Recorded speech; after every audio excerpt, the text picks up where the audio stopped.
an absolute pleasure for us to have you joining us tonight here for the presentation.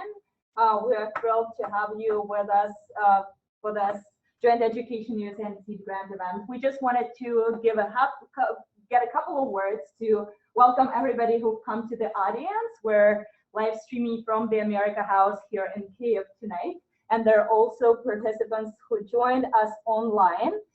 So welcome everybody to this workshop. I'm real quickly just gonna pass on small registration sheets for everybody who come in person, and we're gonna ask you to fill those in and give us your emails and tell us how you learned about the event and if you want to get more information about it. And just the fun side of the things, we just printed new bookmarks, so I thought I'm going to share those. And I would like to hand it over to Anton here, who joined us from the Seed Grant, and who's going to be able to talk about the thrilling opportunities that they're giving to those who are admitted to MBA programs. Perfect. Thank you all for coming out. I'll just say a few short words about Seed Grant. So Seed Grant is a financing opportunity for Ukrainians and Moldovans, where we cover from 0 to 100% of tuition for MBA, and that's the top 50 ranked US news. And essentially, once you've been accepted to a top 50 MBA school, come to us with an acceptance letter with all the requirements listed on the website, and we review the application and hand you a Seed Grant. After being accepted to Seed Grant, the stipulations are that you need to return back after graduation to Ukraine for 3 years and work at any company, organization, or start your own business. And that way, you kind of refinance it through giving back to the country. So this applies for top 50 MBA, LLMs at Cornell as well, and MPAs at Oxford and London School of Economics. What are those last two? MPA program or MPP, either at Oxford or London School of Economics. London. Sorry. Yes. Any questions?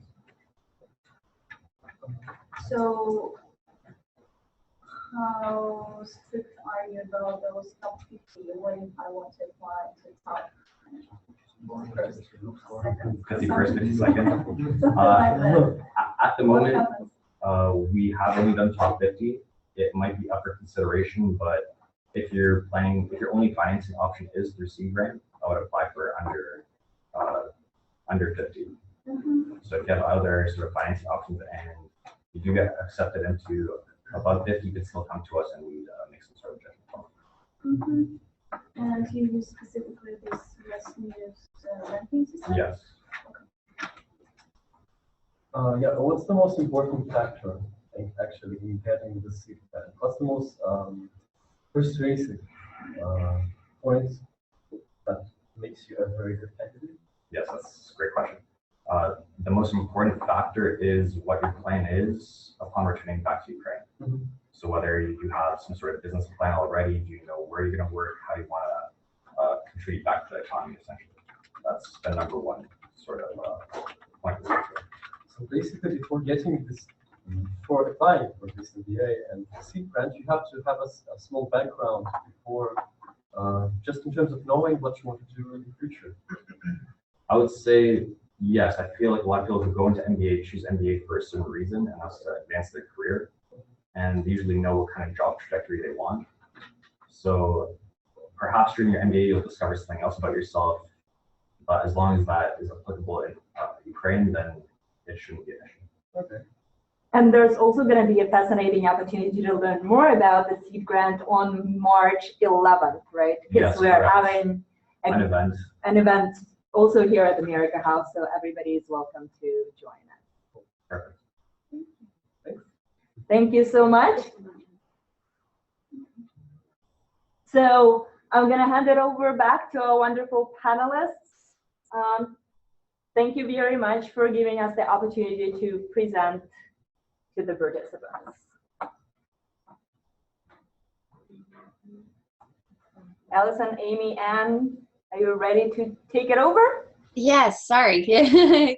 Okay, this is Amy again. Thank you so much, Liz, and for that wonderful information.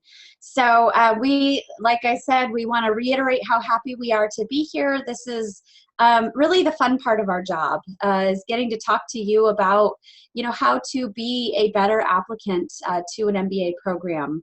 And a lot of the information we're going to give here today, I think, is going to be applicable to a number of different MBA programs. We're going to talk a little bit about how things might be different for each of our programs, but I think what that will show is that, you really do have to tailor your application to whatever program you are applying to. And I was just asking the other panelists, because I think we have quite a bit of admission experience.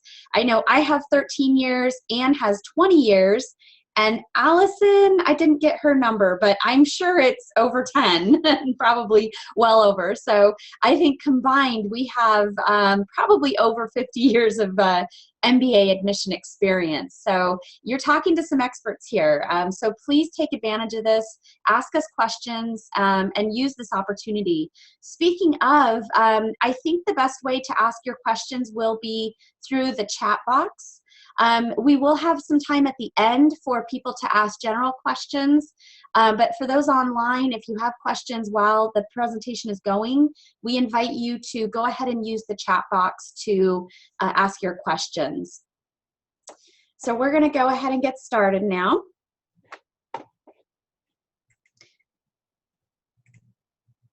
Really, the first step in applying to an MBA program starts with researching the program.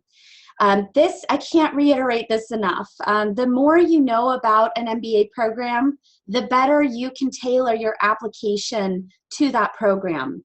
And that really does impress the admission committee. So this is definitely something that I think all of us would agree that if you can research the program however you feel, however it's best for you. We'll give you some ideas of things that you should research on the next slide, but just as a encouragement, make sure to use all the opportunities to research programs as carefully as you can. Once you've researched several programs, we encourage you to develop a short list. This is sort of your small list of programs that you want to apply to. Nowadays, application fees and all the work that's involved in applying to an MBA program might make it a little prohibitive to apply to a large number of schools. And we really do encourage you, after you research programs, you should be able to come up with a list of a few schools that you really think are a good fit for you. And then once you have your short list, start gathering your documents. Like I said, some MBA programs might have different requirements, so look at each of their requirements and then start gathering all of those documents. And then the last step, of course, is to go ahead and apply. So as you're going through all of these steps, you really want to be thinking about the specific MBA program that you're applying to, and again, how you are a good fit for that program. And I'm going to turn it over to Anne now to talk a little bit about some of the things you should consider while you're researching your MBA programs. Okay, great. Thank you very much, Amy. I'm going to talk about some of the general things, and then I will ask each of us to provide a little bit more insight into our specific programs. But some of the things that you can use as you begin to research programs, and you'll probably start with a long list and then pare it down. But you want to look to make sure that the programs are accredited. Each region or area has their own accreditation organization.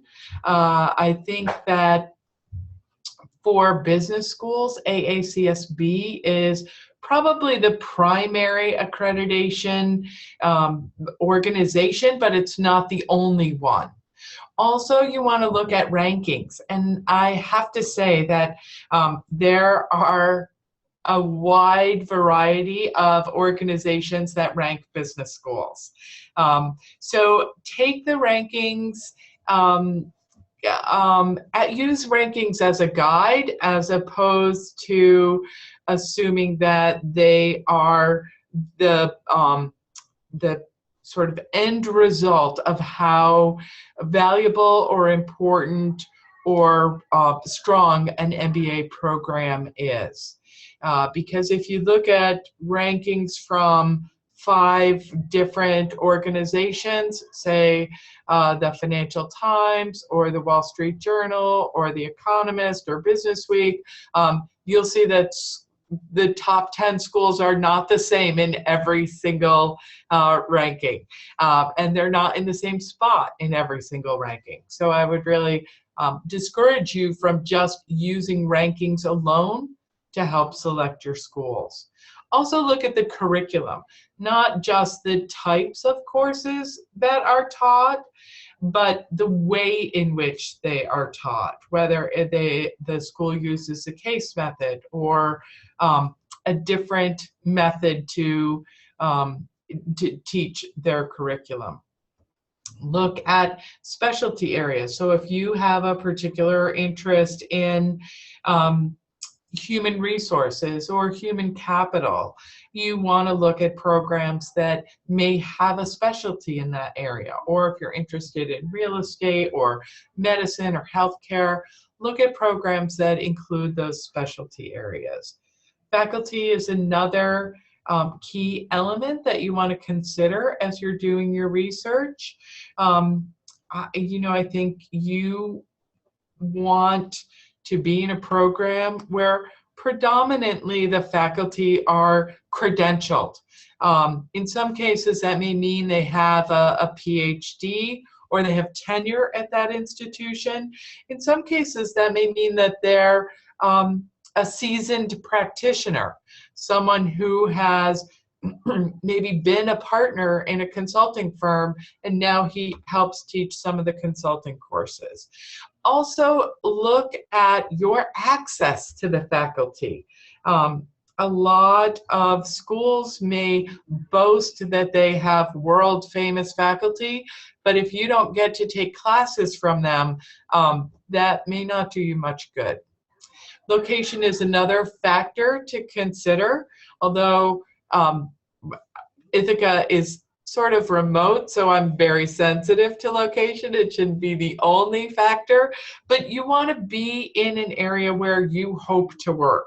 So for instance, if you want to work in the US or Canada, somewhere in North America, it may be in your best interest to attend school in that area. It is a lot harder to get a job from Europe to try to get a job. If you're in Europe, in an MBA program in Europe, it may be a little bit harder to get a job in the US. So take location into consideration as well, and career outcomes. Make sure that the school does have alumni and places students in the areas that you want to work, and that the career services office or the career resources that you have access to are robust. Finally, cost is certainly a factor. You want to look at the overall cost. Very often schools offer scholarships and or loans to help students meet the cost. So don't rule out a program based on cost alone. And then not least importantly, look at the student profile. Every school will indicate how many years of work experience, average test scores, average grade point averages, or academic performance for their students. And take a look at that. The student profile is not sort of a cutoff that if you meet this profile, you get in. If you don't, you don't get in. But it will give you a general idea of the types of students that the schools like to admit. Many schools also offer profile ranges. So specifically with their GMAT scores or their GRE scores, they may offer a range. You can, that we admit students between, say, a 620 and a 720. That's the 80% of the students that are admitted, their GMAT score falls into that range. And then finally, if you do have the opportunity to visit schools. I would say take advantage of that. If you can't visit schools, especially during this research process, because that could get very expensive to travel to 8 or 10 different schools. So if you can't actually travel to the schools, make sure that you reach out to students, you connect with students that perhaps are in a club that you're interested in. Most MBA programs include a list of student clubs or a directory of their students, so you may be able to reach out to students who have similar job experience from you, or similar educational experience, or life experience, work experience, or career interests. To sort of highlight how different schools can be, because I think as you look on the web and you search out different programs on the web, we all seem to look alike. And what I'd like to do now is take just a few minutes to ask each of the panelists to talk a little bit more about the programs that they offer and the differences in the programs that they offer. I think I will start first, then I'll ask Amy to describe Willamette's program, and then we'll end at Allison and she can go on to the next group. So at Johnson, at Cornell, we are a small business school. We enroll about 280 students in our 2-year program. As I mentioned in the opening, we also have a 1-year program that runs from May to May, and that program is specifically for scientists, engineers, people who have an advanced degree, maybe a master's in finance, or have a professional credential like a CPA or a CFA. We also, in New York City, have a technical MBA offered at New York Tech. Cornell has a campus in New York City, and that's really for tech entrepreneurs, people who have a strong interest in technology or a strong background in technology and really want to become an entrepreneur or work in a startup. Our 2-year and our traditional 1-year program is located in Ithaca, New York, which is about 4 hours north of New York City. So that's a brief overview of what Cornell's program looks like. Now I think I'd like to ask Amy to talk a little bit about the programs available at Willamette. Thanks, Anne. So yeah, I think this is a great opportunity because it does show some of the uniqueness that we each bring in our programs. Willamette University really only has one MBA program, a full-time MBA, but it is specifically designed for what we call early career and career change students. Early career meaning you don't have to have work experience in order to enter the MBA program. This is a great opportunity because it allows students to come right from their undergrad into the MBA. And we're actually designed for these students because we build experience into the program itself.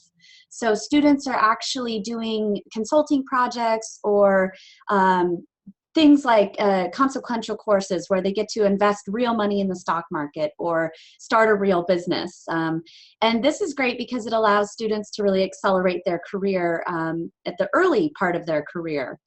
We also are for career changers though, students who have been out working for a while and are really looking to come back and do something different. And the other thing that's unique about us is we actually have 2 accreditations. One is quite unusual. We're actually dually accredited for business through AACSB, but also for public administration through NASPA. This is the same organization that accredits MPA programs and MPP programs. So our MBA actually provides the same sort of emphasis on public administration as an MPA program. So if you're looking for business or public administration, this is definitely an interesting option for you. So that's our program. Like I said, a couple of unique things about it. I'll turn it over to Ellison now.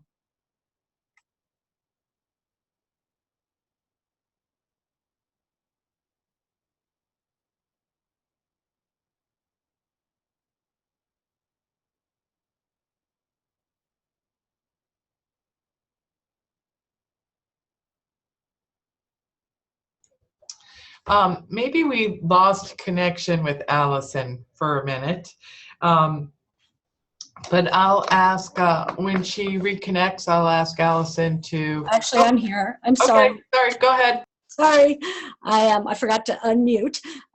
So the University of North Carolina is about 5 hours south of Washington, D.C. We are the oldest public university in the United States. We have a similar size, a little bigger than Cornell. Our intake is about 290 students. We start in August, one time a year. We also have our MBA, that's our full-time program. We also have our MBA UNC program, that's our online program, which has multiple intakes throughout the year.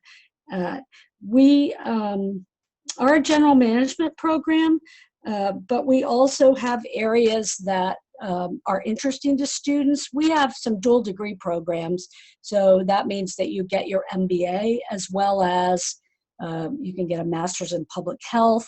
You can get a master's in city and regional planning, a law degree, a medical degree, environmental science. So there are many options.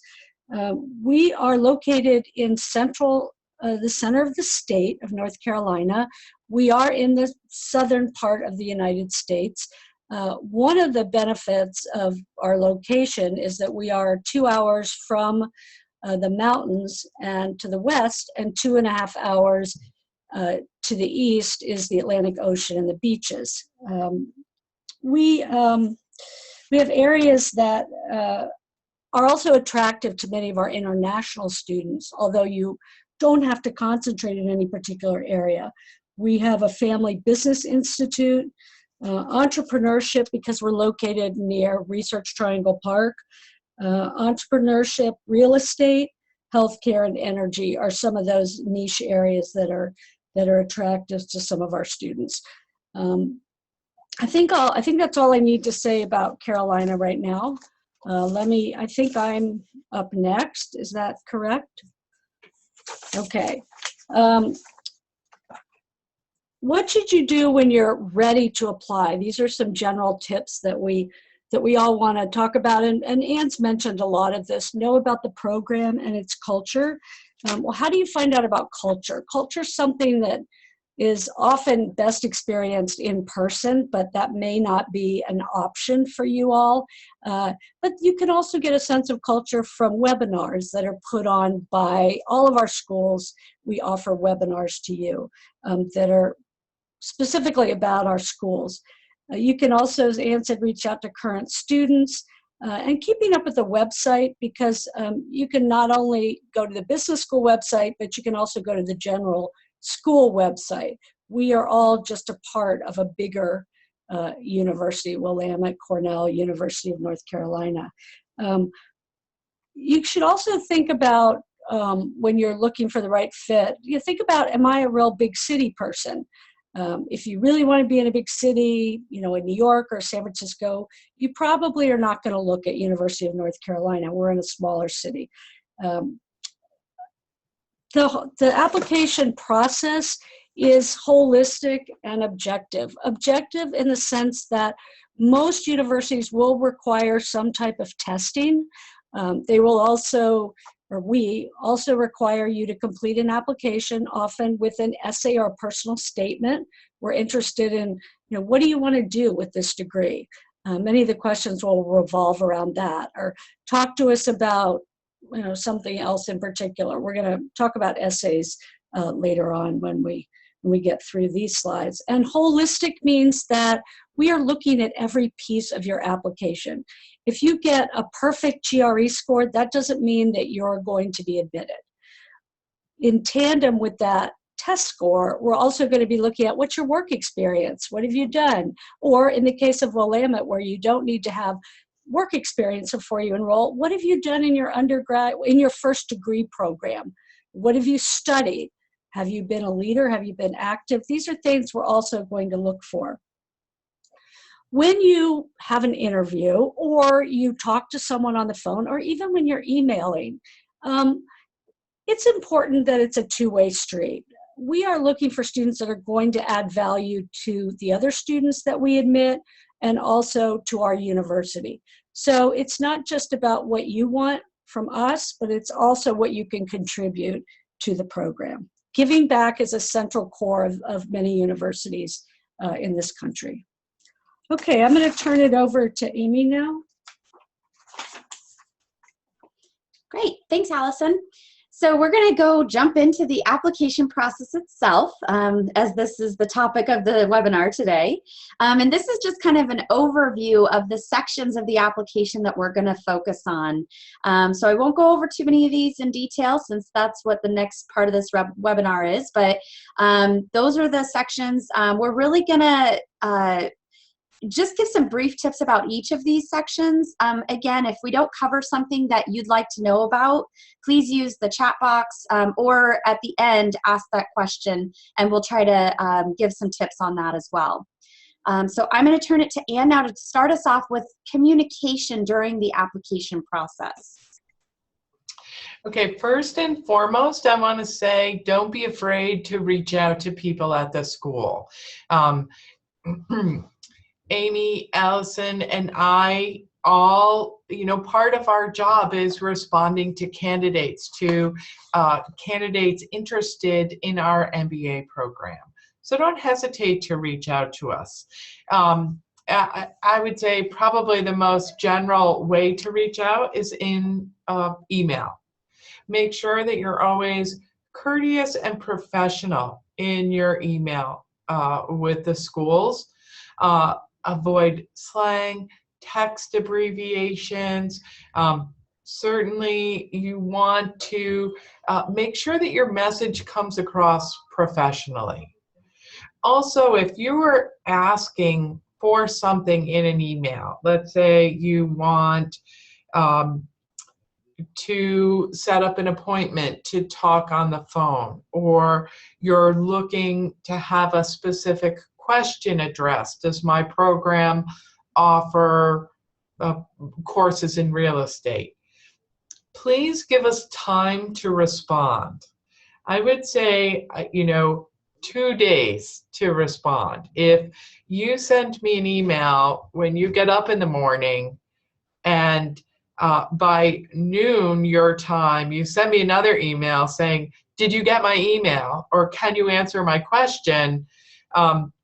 Your email is probably going to go onto the bottom of my list. So you want to be professional and be courteous. Also, keep your eye in your email box for emails from us. If we invite you to participate in a webinar like this, or a campus visit, or a meet and greet with our students who will be in the area, we're going to notify you via email. Use one consistent email address for your communications with the school. I always recommend to students that that not be a work email, or to candidates that it not be a work email. Also, if it is your personal address, make sure it reflects you professionally. So you don't want to have lifeoftheparty@gmail.com as your email address when you're communicating with us, or some other cute email name. Make it be professional. Don't hesitate to reach out to students, alumni, and take advantage of any opportunity that the school offers to you to engage with them, either virtually or personally. And then finally, don't hesitate to develop a relationship with somebody at the school, a communication relationship.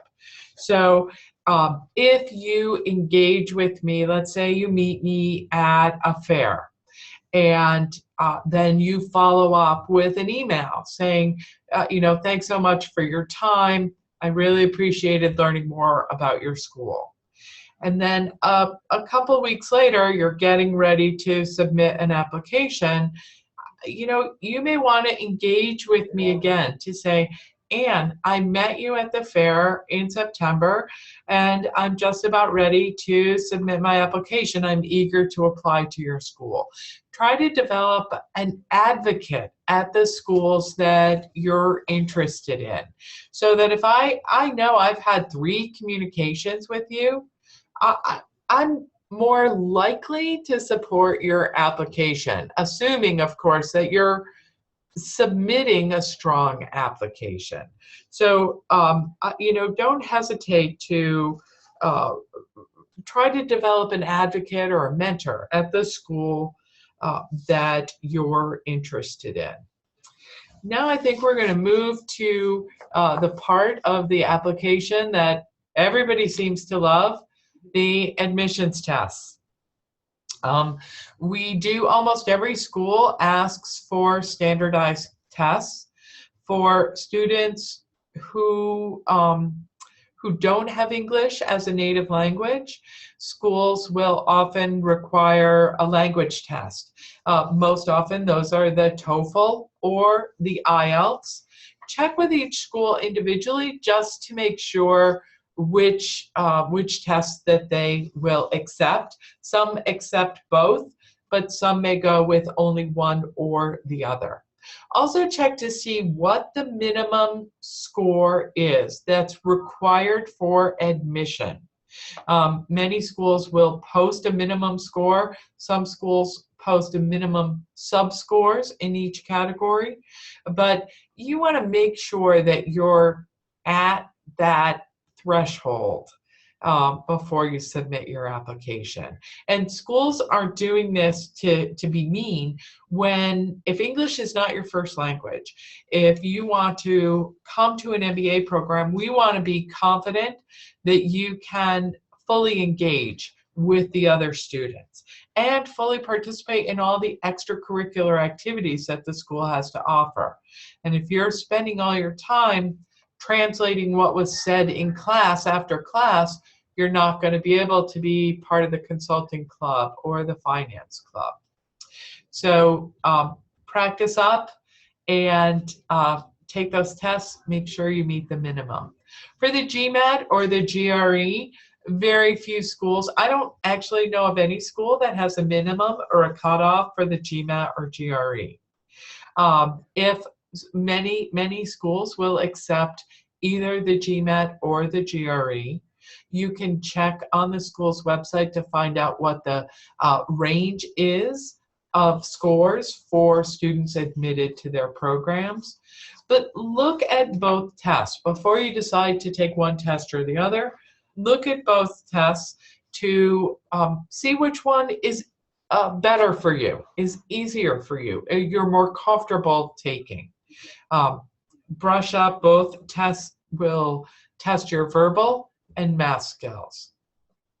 So check up on that. And I think, Amy, are you going to talk about the second half of this, about the practice tests? Yes, exactly. So I've got a few tips here. First of all, there's a lot of free stuff on the web to help you prepare for the GMAT or GRE. So take advantage of it. Sometimes you don't even need to pay a lot of money to review for these tests.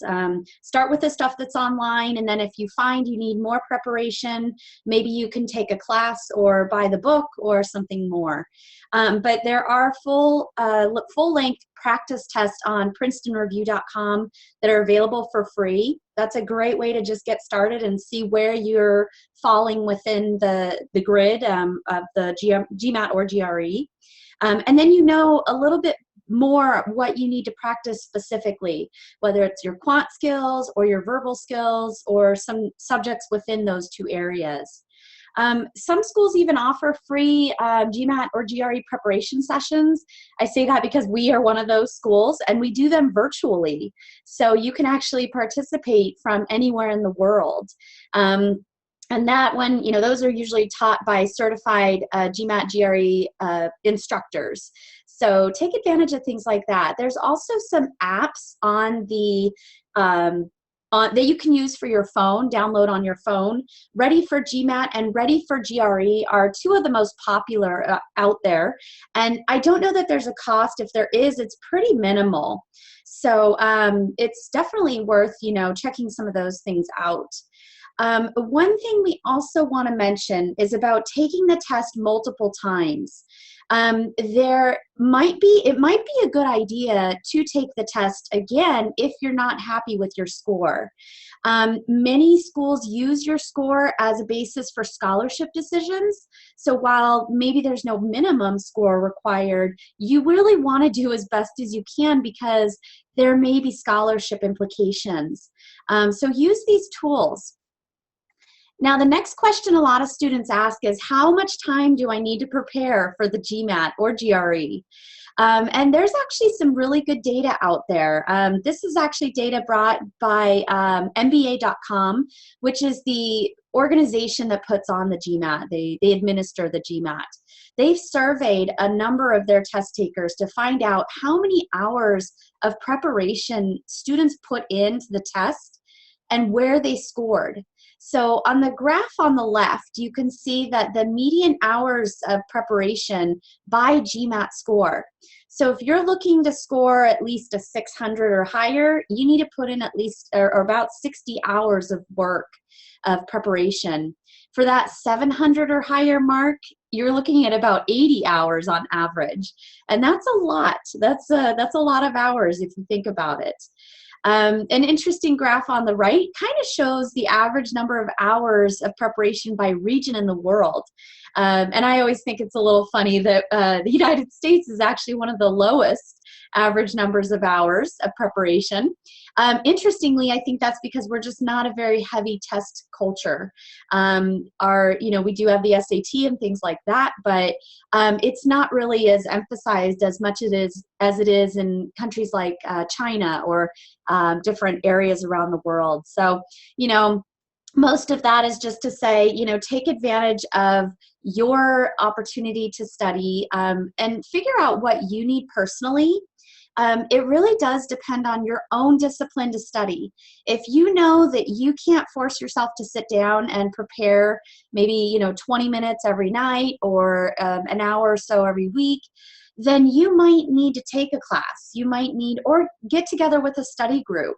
There's a lot of ways you can actually kind of force yourself into those situations where you're studying on a regular basis. But remember, take the time to study because it may actually result in higher scholarship award or other opportunities. I'm going to turn it over to Allison now to talk about recommendations.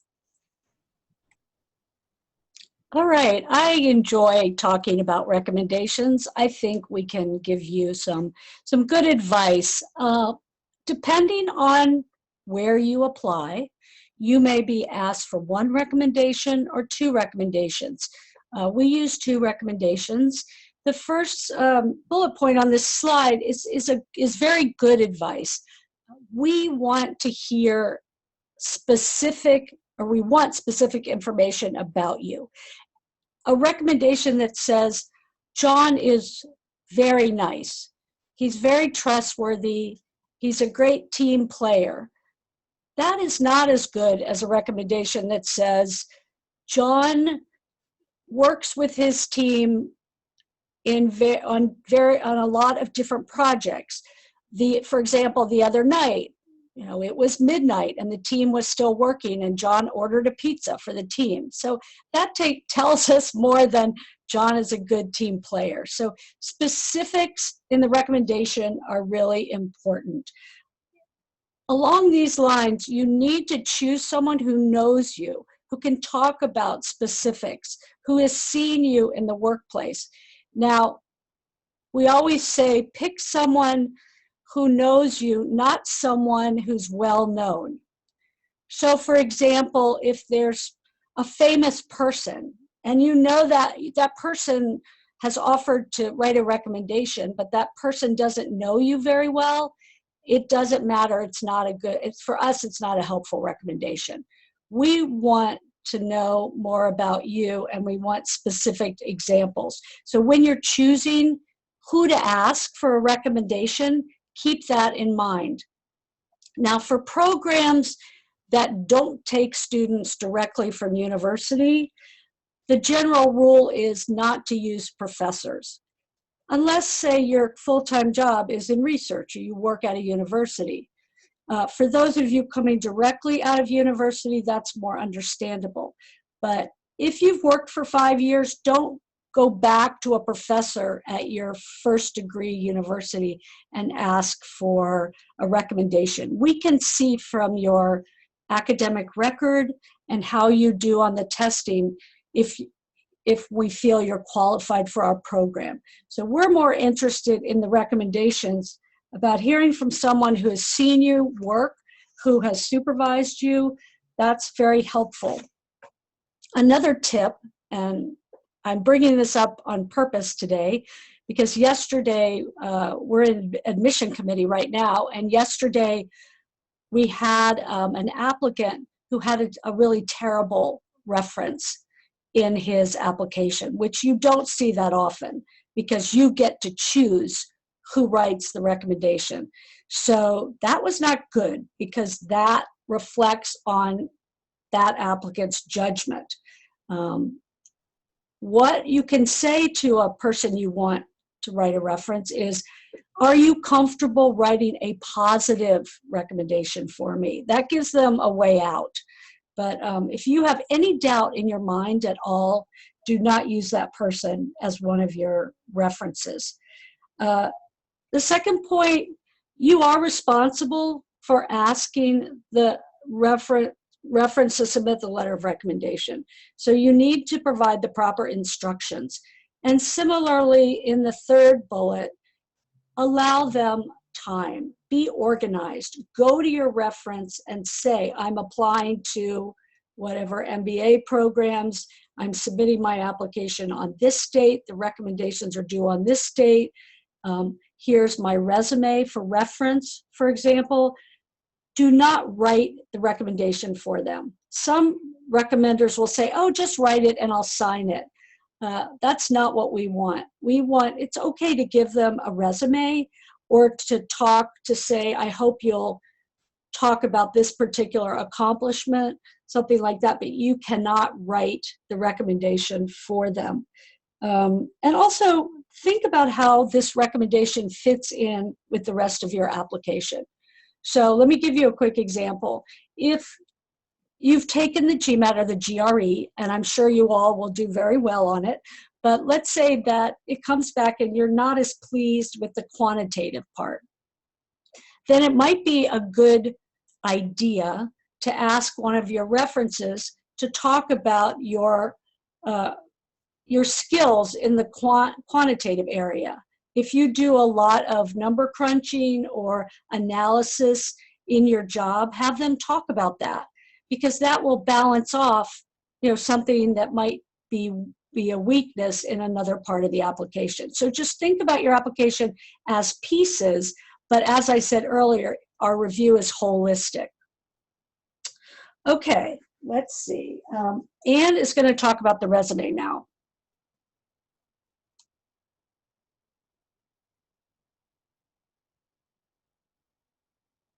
I'm not sure. Okay, now I'm unmuted. Sorry. Thank you so much, Allison. I love to talk about resumes, and I think you should think of your resume as a snapshot of you and your experience, and it provides valuable information to the school in your application. I always encourage candidates to make your resume one page. You want it to be a single page if possible. I think for most candidates, a single page is manageable.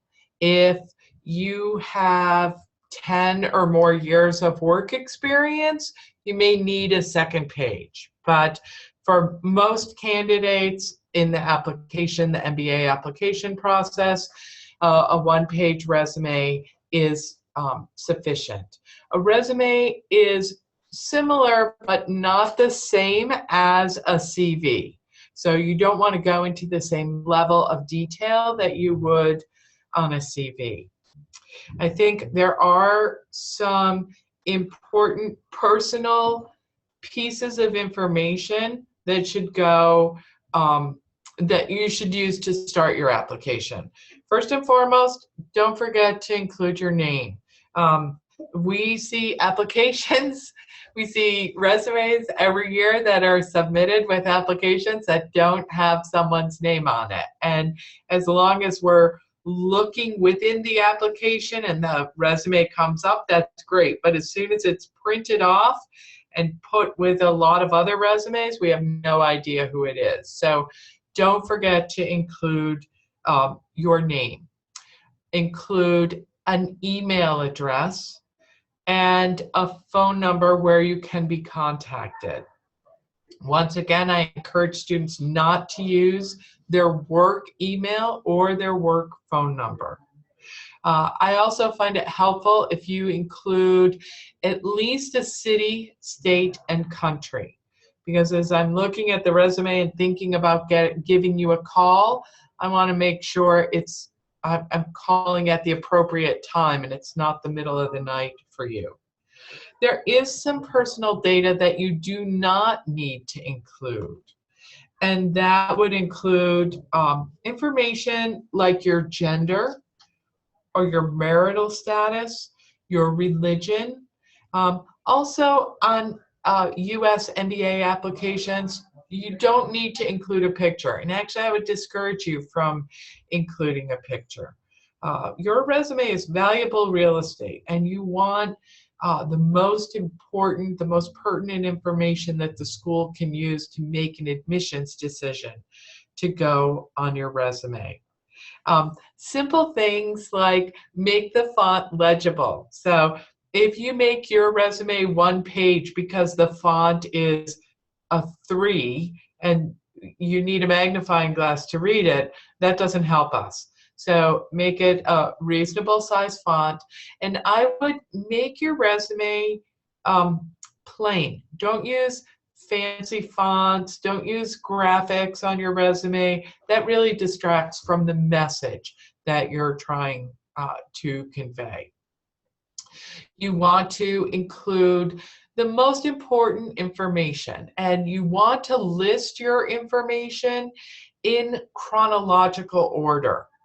So list it in groups, education and work, extracurricular activities in chronological order. So you may want to put your university information at the top. And then if you have a graduate degree that you've just completed, start with your graduate degree and then go to your university degree. In terms of your work experience, you want to include the name of your company, maybe your title, and the dates that you were employed with that company, and also include a little bit of information about what your achievements and accomplishments were at that position. So you don't necessarily need to include a job description. That's not what we're looking for, but you want to include some information that tells us what you were able to accomplish when you held that position. That's called a results-oriented resume. You're telling us the results you were able to achieve in that position. So for instance, in my job is to recruit students internationally, but that doesn't tell you how well I do it. So if in my resume, I may say, as being responsible for recruiting in Brazil, I increased the number of applications from Brazil by 30% for 3 years in a row. So that gives the reader an idea of what I've been able to accomplish during my time. try to use numbers to illustrate your accomplishments. That really is helps support that results orientation. And then finally, have somebody else look over your resume and make sure that there's no simple errors, that there's no spelling mistakes, that things are lined up appropriately, that the timelines that you're listing make sense. So this will be a really positive reflection of you and your achievements. So I hope that answers your questions or gives you enough information on resumes. And now I'm going to turn it back to Allison to talk a little bit about essays. Okay, let's talk about essays. So sometimes I don't know if we should call it essays, because essays sound pretty formal. Essay sounds like a paper you might write for a class. This is not what we have in mind. What is very important is that your voice come through when you write your statement or essay or whatever we call it. So with the exception of the interview, the only part of the application where we get to know you is really well, and not numbers, is your essay. So number one, this isn't on the slide, write your own essay. This is really important. Unfortunately, sometimes we get essays that are exactly alike from two different people. They may have been working with I don't know, somebody who suggested this essay. Do not have someone else write the essay, especially if English is your non-native language. I can look at a TOEFL score or an IELTS score, and it may be, let's say 95, and then I look at the essay and it's flawless. So there's a bit of a disconnect there. We know your second language applicants. So I just want you to keep that in mind. Now, prompt. So each university will give you a prompt, and unfortunately, not all the prompts are the same. I think a lot of schools ask for your short and your long-term goals. What is it you want to do? Why are you getting the MBA? This is a lot of money and it's a lot of time. What do you want to do with it? Many people will say, I want to switch careers. And sometimes we're also interested in your long-term goal. But make sure you read the question and answer the question. Be careful not to just cut and paste other essays you think answer the question for another school. Particularly be careful because we have all seen essays where students will be applying to one school and finish the essay, and that's why I want to go to Harvard if they're applying to Cornell, or that's why I want to go to Willamette if they're applying to University of North Carolina. So be really careful of that because that's just sloppy editing. It also tells us that you might not be that interested in applying to us. Telling your story, this is also another way to say, give your essay or your statement life. Let us have a good sense of you by the time we read what you've written. Be personal. That's important, but we also are very interested in your career goals. The word length is a suggestion, but remember this, if you don't follow the instructions, sometimes we will ask for a short statement. It's much harder to get your thoughts in a short essay than it is in a longer one. So that's something else we're looking at. If we ask you to submit something 500 words, we want you to be as close to that limit as possible. Okay, I think that's it for this. And Amy's going to talk about interviews, and those are always very fun. So let her do that. Yeah, thanks, Allison. The interview is fun. This is really our chance to get to know you more than just what you've put on your application. And this is your chance to get to know more about the program too. Any questions you have throughout the application process, we want to make it a conversation. So remember to use it as that. Really, the first thing to think about is how is the interview going to be conducted? There are some institutions that may have an alum who can do an in-person interview, or perhaps one of the recruiters is in your region and they will offer to do an in-person interview. Those are obviously preferred. There's nothing like an in-person interview where you can see body language and, really kind of read the room. But that's oftentimes not the case. Sometimes we have to do interviews by Skype or telephone. Skype is good because, again, you can see the person. I know we prefer Skype over telephone, and it's really, it gives us an opportunity to see your facial expressions and just get to know you a little bit better. Skype can also be hard. It's strange talking to a computer. I mean, I'm doing it right now, and I can tell you it's a little bit odd. You don't have the same sense as when you're talking to a person in person. So practice. Get with a friend and, try a little mini Skype interview. And just remember to smile.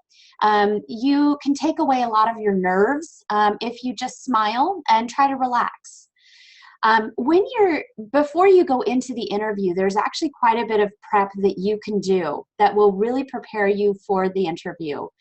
I will tell you that a lot of our interview questions for most of our schools are going to be behavioral based, which means that we're really going to be asking you to talk about your previous experience, whether that's in college or in your work experience or even in extracurricular. So you really want to be thinking about some of the examples that you can use within your interview. It's pretty amazing that when you're nervous, it's just incredible how you can completely forget everything about your past. And sometimes you can't even think of a single example of, a time when something has happened to you. Also, you should prepare a list of thoughtful questions. This goes back to your research that you did in the very beginning. You want to make sure to think of questions that cannot be answered on the website. I will admit that really doesn't show that you've done proper research, as if you ask a very simple question that is very easily answered on the website. So prepare thoughtful questions, something more in depth. Maybe you have an area of interest within that program. You might want to ask about the faculty member that teaches in that area. Maybe something about the career activities that you can engage in. But just make them very thoughtful questions. So going back to this idea of preparing for the interview, I actually have something that I think will be very helpful, and it's called the Interview Prep Worksheet. And this is something that can help you sort of categorize your accomplishments and your challenges that you've experienced, whether it's in your academic experience or in your work experience, or like I said, in your extracurricular experience. So I'm going to bring that up next so you can see. It's really looks like a spreadsheet. And on the left-hand side, there's the skills that either MBA programs want you to utilize and develop while you're in the MBA program. So we will really, a lot of our questions will be around these skills, talking about how you've used them or how you intend to develop them in the MBA program. So for example, you could talk about a time when you worked on a team in your work life, and that would be in the box under teamwork and work experience. You could talk about a time when you led maybe a work group in your academic experience. That would be under the leadership skill. You don't have to fill in all of these boxes. That would be a lot of examples, but the more examples you can come up with, I think will give you more diversity in your interview. It'll actually allow you to have more examples and, just give more experiences that you've gone through. And I think that'll make for a really interesting interview. But yeah, like I said, we all admit the interview is one of our favorite parts of the application process, because it gives us a chance to converse with you. When we've already seen all of your scores and your documents, we want the chance to just get to know you as a person. So take advantage of that. Know that it is your opportunity to talk about yourself, and really see or show the school who you are and how you're a good fit for their school. So I believe that's it. I think we're going to open it up to questions now. We do have our contact information here if you would like to follow up with us by email. But we're going to have the webinar going for just a little bit longer to respond to some of your questions. And I believe we might already have one on chat, so I'm going to mute myself, and if someone wants to take that question, go for it.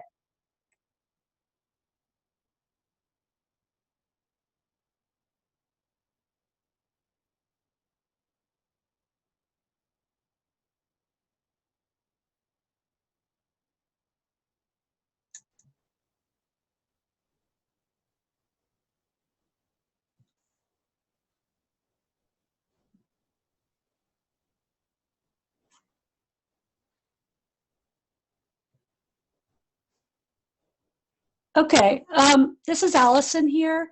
There was one question that was specific to University of North Carolina, but let me answer it in general because it's a good question. The question was, what IELTS do you need for a different school? So each school will usually publish what their IELTS threshold is, or what the range is. For us, the range is, a minimum probably of 6, and we can talk about that with different programs. But the other part of the question I think is really helpful. When you apply to a dual degree, let's say you want to get a law degree and you also, well, that wouldn't be relative. You guys would be getting LLM. But let's say you wanted to get a medical degree and an MBA. You apply at UNC, University of North Carolina, separately to those two schools. So I don't make the admission decision for both programs. So you have to get the nod, the okay from each program, and how they decide if you get in or not, I don't know. Once you do get into the MBA program and another, then we work with you together to show you how to map out your program.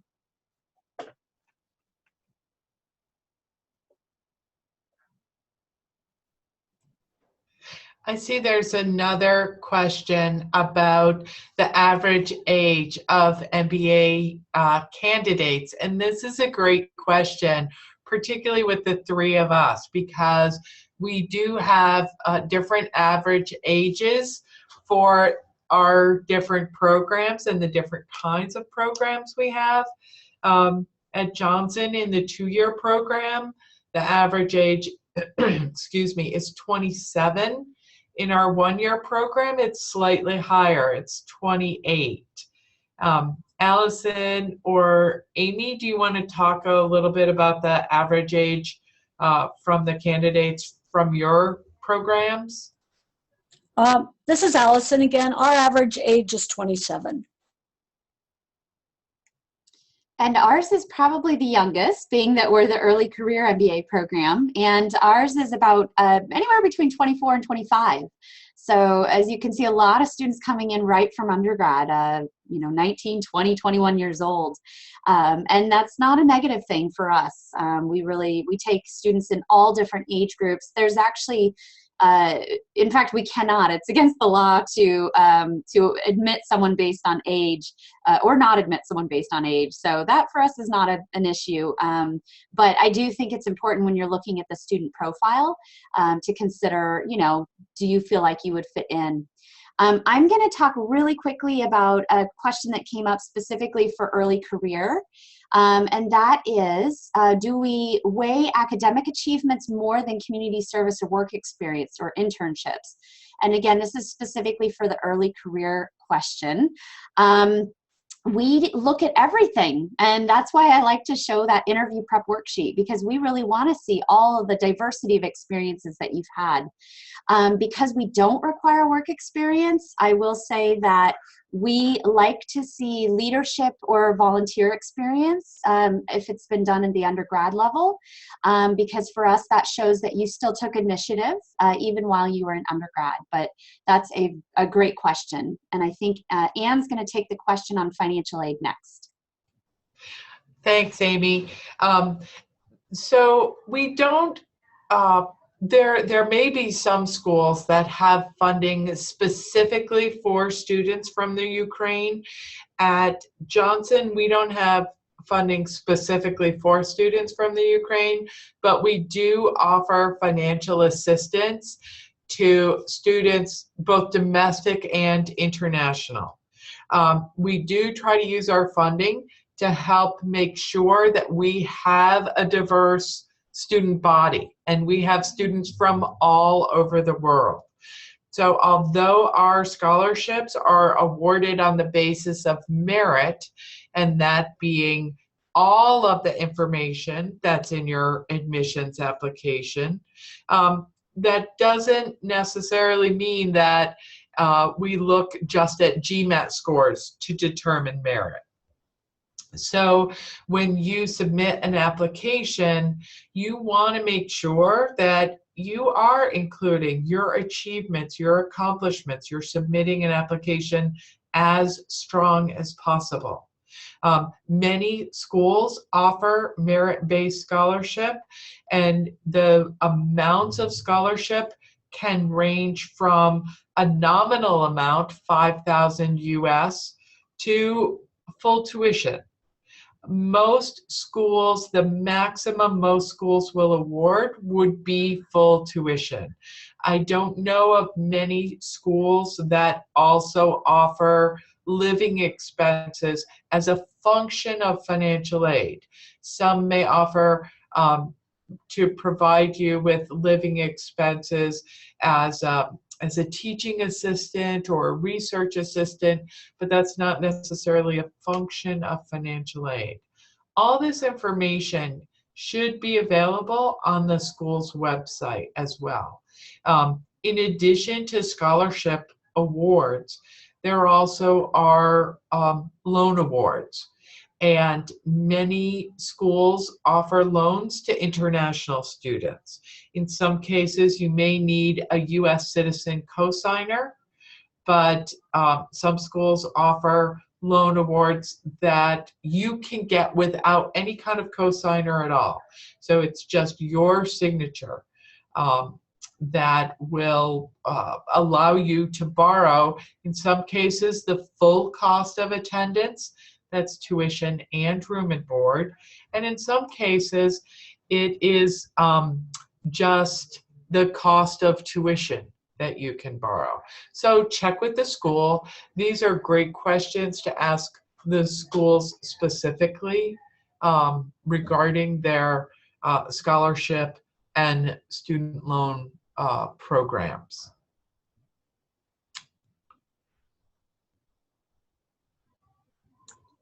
Okay, we have a couple of other questions.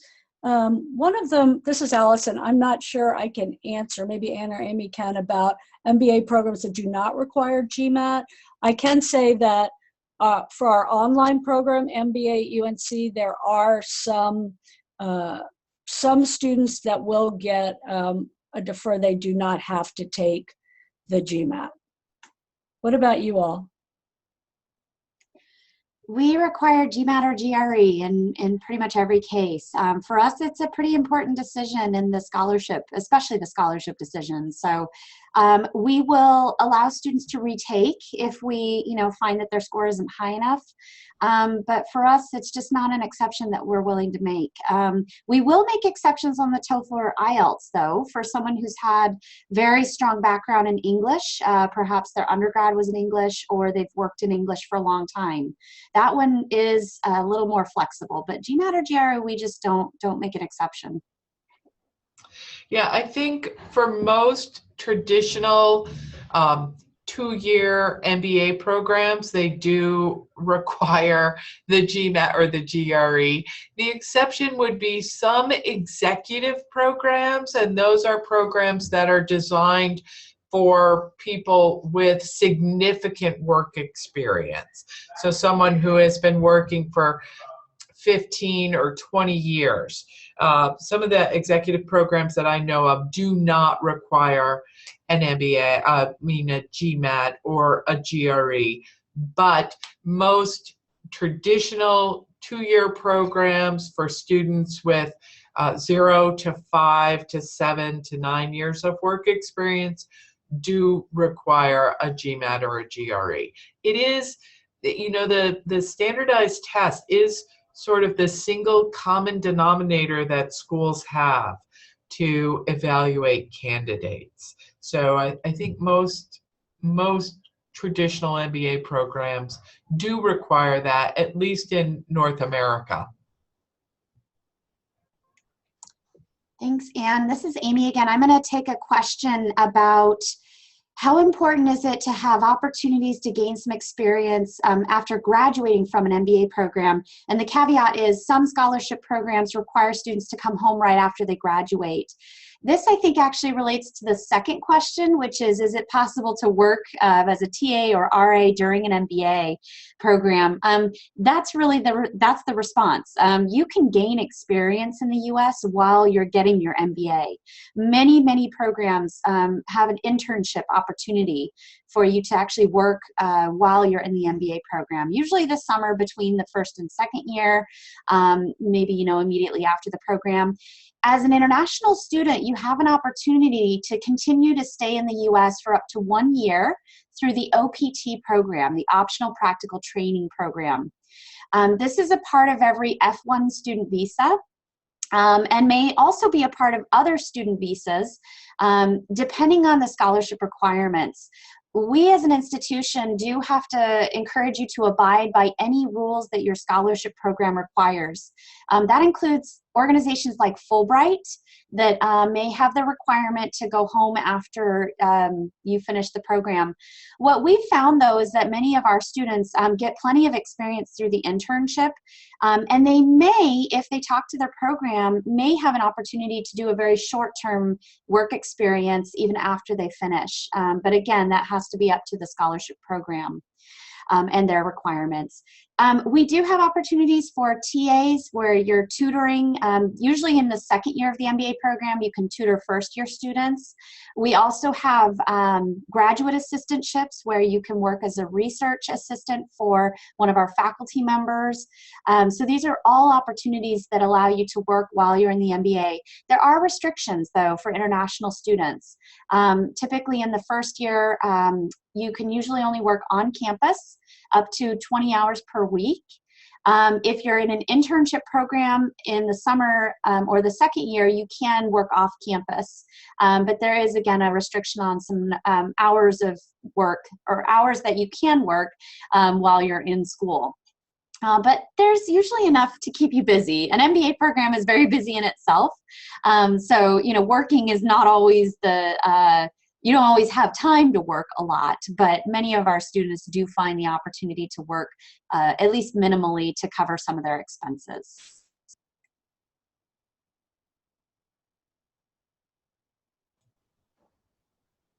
Are there any other questions we can take from the audience? We're happy to answer a few more questions if you have them.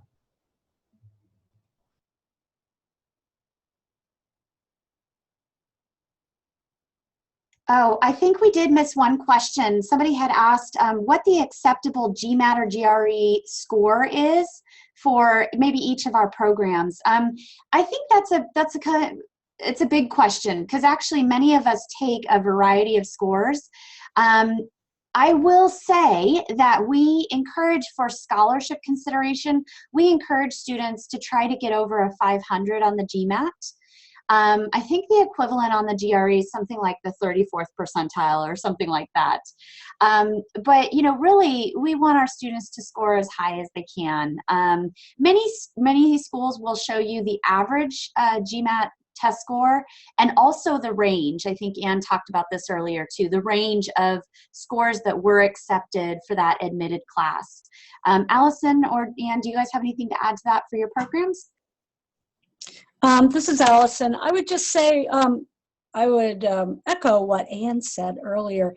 Really look at the range, because the range of scores is much more helpful than I think the average or the median or the mean, because that one score is not going to help you. You need to look at the range of scores.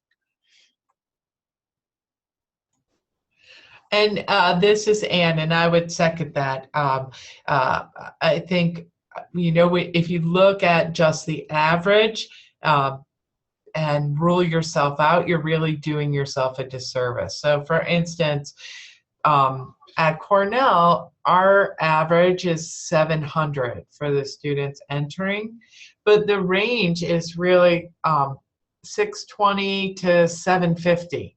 And that's the middle 80% range. That's throwing away the bottom 10% and the top 10% and not factoring them into the range that we report. So the majority of our students fall within a very wide range of their GMAT score.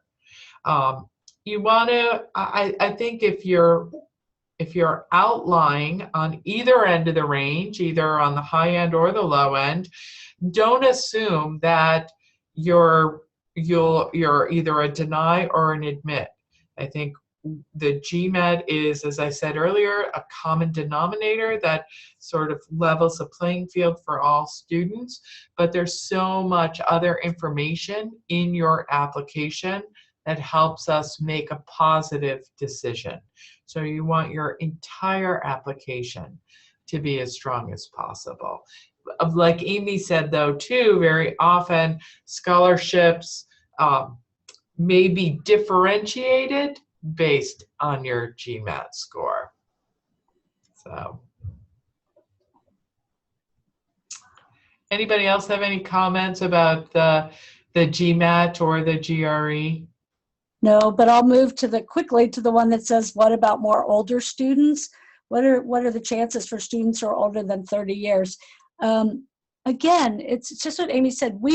That is against the law for us to discriminate in terms of age.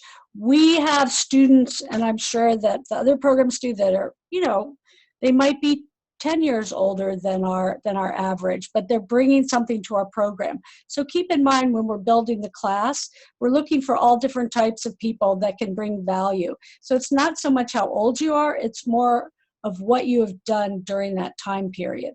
Someone who's 28 may bring as much experience background as someone who's 36. So those are the things we're looking for. We're also, very interested in your application as a whole.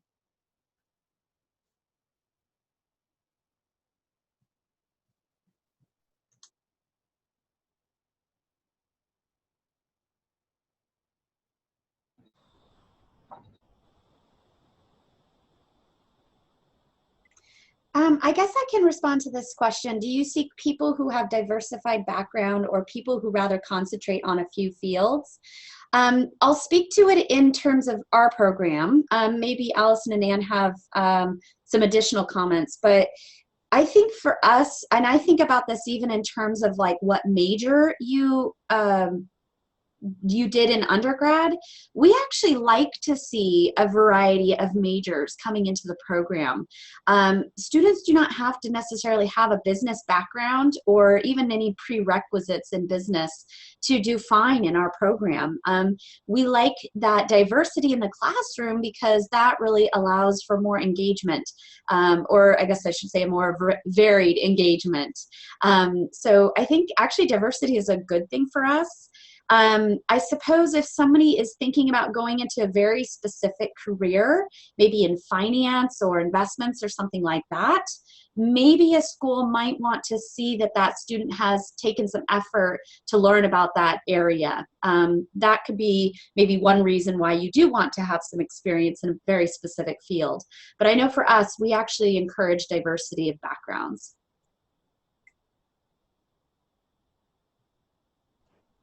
I would second, this is Ann, by the way, and I would second what Amy has to say, that most general management programs in the MBA program will look for people with diverse experience. We don't want to fill the class with just consultants or just investment bankers. We want a wide variety because people from different backgrounds and experiences will bring a very fresh perspective to their team.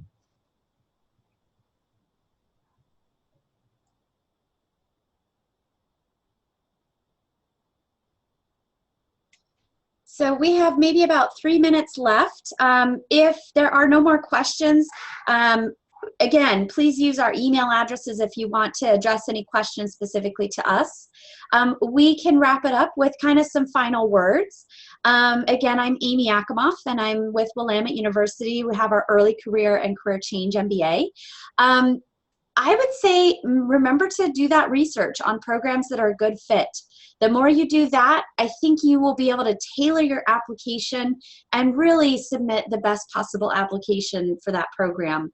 So it really comes down to research and communicating with the school to make sure that that is the right program for you.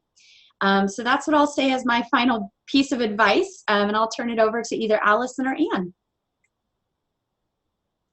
Okay, this is Allison.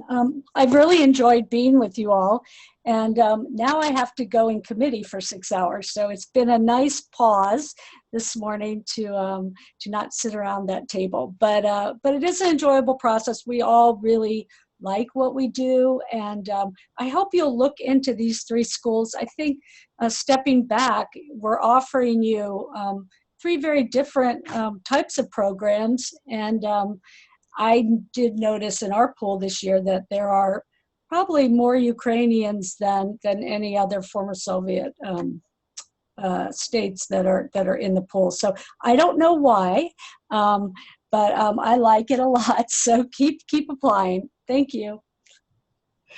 And hi, everyone. This is Ann Richards from the Johnson School at Cornell. And my closing comments will include a suggestion for keeping what I call an accomplishment or achievement journal. And I'd like to encourage you to take a few minutes at the end of each week and just think about what you have been able to accomplish that week at work or at school, in your personal or professional life, and just jot it down in a little notebook. Some weeks you may have 6 or 7 bullet points. Some weeks you may have 1. You know, you are able to make it through the week.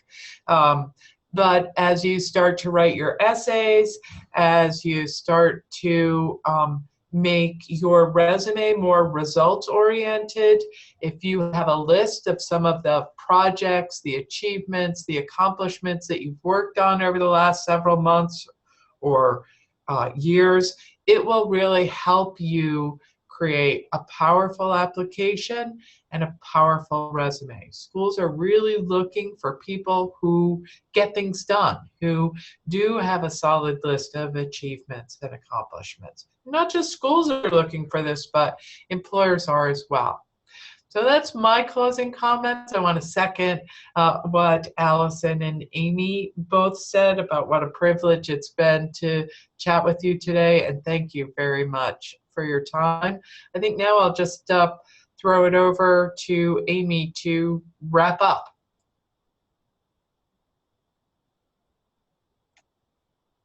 Thanks, Ann.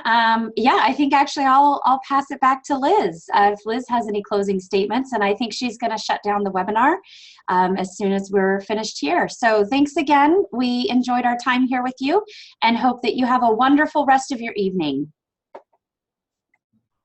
Thank you so much, Allison, Amy, and Ann. It was a pleasure for us to have you speak tonight, and thank you for sharing all the valuable insights about your outstanding programs and opportunities with MBA in the US. We will be sure to share your contacts with interested Ukrainian applicants and hope you get lots of talented students coming over.